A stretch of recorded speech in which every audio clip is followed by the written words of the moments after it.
Loktargar friends, hey everybody, it's Jason Blaha here, and it's time for another Orc Mode workout. And I'll flip my breakfast in real quick. I put this up on social media earlier, my Orc Mode pre-deadlift breakfast, and it's not complete without weapons. It's just something I'm going to cover a little bit of.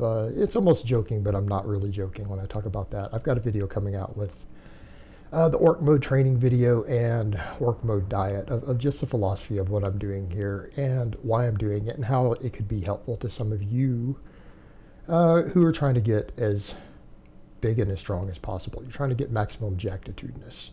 So I am obviously still cutting. It's slow cutting at this point, and I'm obviously on very low carbs. But as you guys can see, I'm still lifting pretty heavy, doing a fair amount of volume, and I'm slowly easing into my concurrent training. This is not full concurrent training yet, but you guys are getting an idea. I am having days where I am differentiating the reps slightly more. That was my hook grip deadlift for the day. And for those who've been following that, you guys remember I pulled my lower back, long backstory as to that. It wasn't entirely due to the way I was training. There are other factors involved. Well, the training is a factor, and maybe my squat technique was a factor. But it had to do with fatigue and an infection and everything I had and me imbalancing my training. But that's besides the point. It's rehab, so I'm rebuilding that strength, which means we're regaining muscle in my legs and lower body and everything, because I obviously lost muscle and strength during that time. And in addition to part of the phase of the cutting. So today is my pull workout. And, I think is interesting. As I've already said, more or less, I'm going to be doing concurrent periodization again, something I have a lot of experience with. I have years and years of experience with, actually. And it does surprise me that people who claim to have followed my channel don't know that I used to do concurrent periodization on camera. And when I say used to, I'm talking about before Alpha Destiny even had 10,000 followers. Actually, before he even had a channel talking about lifting. Probably when he was like 16. So it's not exactly new to me, but we're going to ease back into it. And yes, the difference is I am going to be doing the basic lifts every week, but yes, I'm going to be doing assistance work. Yes, I'm going to be doing accessory work. Yes, we're going to have totally different training systems on individual days. That's how concurrent periodization works. But people are going to need to get used to that. They're going to need to realize you're going to see weeks where I both bench press and floor press. You're going to see weeks where I do a back squat and a safety bar squat and maybe even speed boxes, all in the same block. You can see times where I pull conventional and sumo on separate days in the same week. It might happen. People are going to have to just get used to that.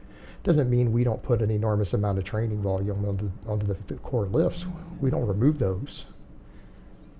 But I will be doing more. And it has nothing to do with what a novice should be doing. And people need to understand that. Just because I'm going to train a certain way doesn't mean that someone who's still building a base shouldn't focus on the big five.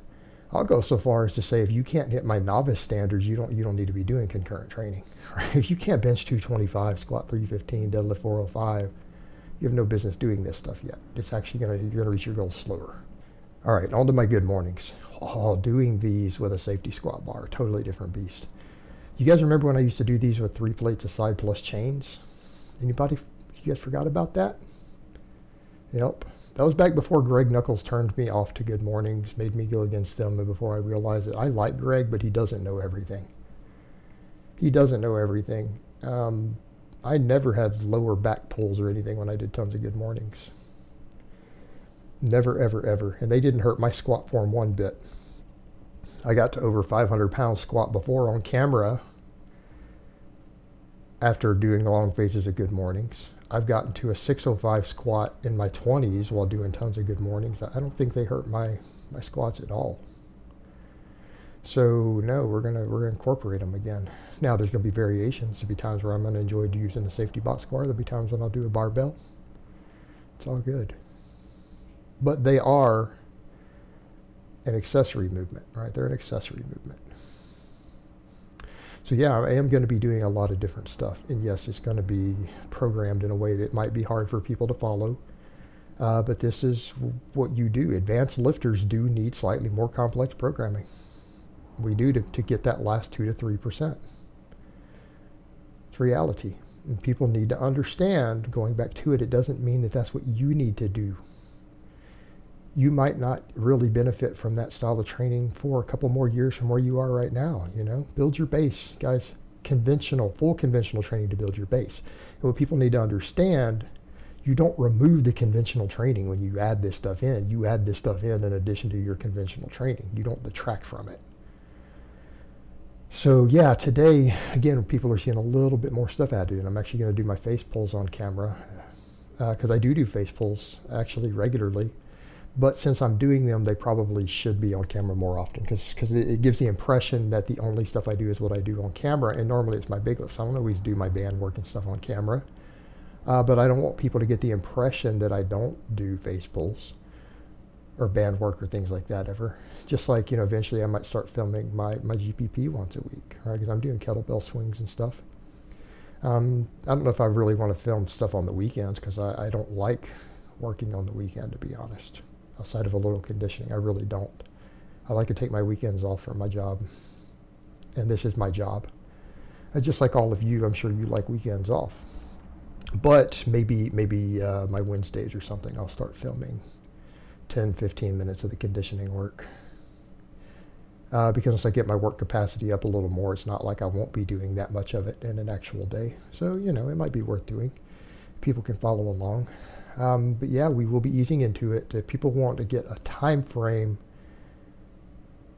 not next week, but the week after, I think I'm going to go ahead and switch to my full periodization. So for now, we're just slowly seeing some slight differences on different days, but it's going to be more extreme later on. Yeah, we'll be doing doubles and triples 2 days a week, and then mostly sets of eight-ish the other days of the week for a block. And then eventually I will start rotating in speed work. But I feel like I can get away with a block of just the 2 separate rep ranges. So basically max effort and repetition method, both in the same week. And for a full block, I think that'll be fine. Particularly, again, with a slight caloric deficit and all the conditioning work and everything else. But curls went good. Definitely my arms are definitely like looking a bit more pumped at the end of these, getting the veins coming out. And for those curious, and again, this goes to show you how much people get their bicep measurements wrong. Keeping in mind, guys, I'm like 215. So I'm above 200 pounds. My arms are 16 inches right now. I know that for a fact because I had let someone interview me and they wanted to measure my arm unpumped, and it's 16 inches. They measured it. Not even sure what channel he's going to put it on, but I allowed a high school football player to interview me. He's a troll, but you know, what the hell, right? It's all fun. So yeah, there is a legit measurement. I think he measured me across the shoulders though, and he came up with like 54 inches. So context there. And he got all that on camera. So yeah, for those curious, yes, my arms are 16 inches unpumped. No idea what they are with a pump. Don't know, don't care. They'll probably grow. I mean, I'm going to be doing curls and more heavy pressing and get my bench up, my press back up. I'm going to keep doing rows and cheat curls, and so they'll probably grow. Hell, they might get up to 16 and a half at a lighter body weight. Hey, so why the curls? Well, you ever seen an orc with small biceps? In fact, most powerlifters, people wouldn't even think that they were small if most powerlifters just had bigger biceps. At a lower body fat, everyone would think they look like orcs anyways. It's certainly a thicker look than a lot of bodybuilders, right? And just some of them don't get lean enough, but that's not even true. I mean, realistically, is that really true? I mean, how many powerlifters do we see at 10% body fat, 9% body fat? A lot of them. A lot of guys winning who aren't in the really heavy weight classes. The 220, the 198, the 181. You're telling me there aren't some peel guys crushing that at the national and world level? Of course there are. There are. Even strength sports have changed. They've realized body composition matters. Your lean mass is what determines 90% of your strength.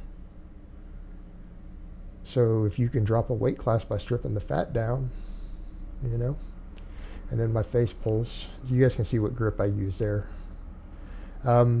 I actually happen to agree with Jeff Cavalier, Athlete X, on the way face pulls should be done. Surprise, surprise. I agree with a physical therapist on the way to do band face pulls.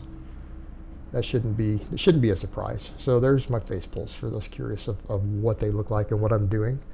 So I hope it's been informative, and I will talk to you guys next time.